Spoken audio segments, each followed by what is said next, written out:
एक बार की बात है, एक छोटे से गांव में रमेश नाम का एक लड़का रहता था। रमेश बहुत ही जिज्ञासु और पढ़ने का शौकीन था।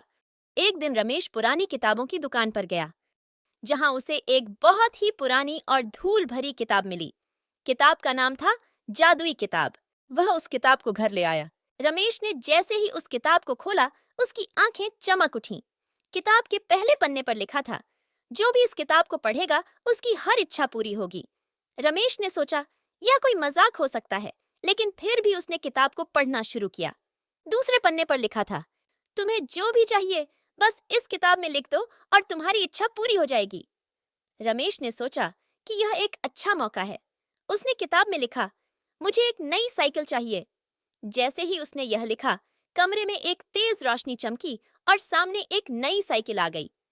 रमेश की खुशी का ठिकाना नहीं रहा। अब रमेश को समझ में आ गया कि यह किताब वास्तव में जादुई है। उसने सोचा कि वह इसका उपयोग केवल अच्छे कामों के लिए करेगा।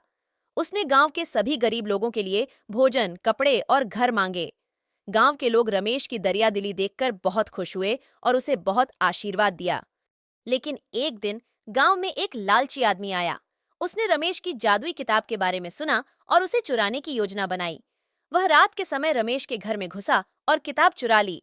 उसने किताब में लिखा, मुझे इस दुनिया का सबसे शक्तिशाली आदमी बनाओ। लेकिन जैसे ही उसने यह लिखा, किताब ने अपना असली रंग दिखाया।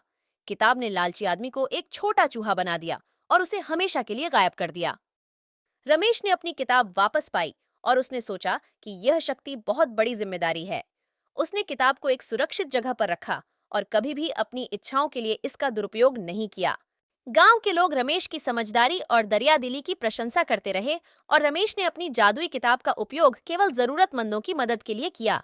इस प्रकार रमेश और उसकी जादुई किताब की कहानी पूरे गांव में मशहूर हो गई और सबने मिलकर खुशी खुशी जीवन बिताया।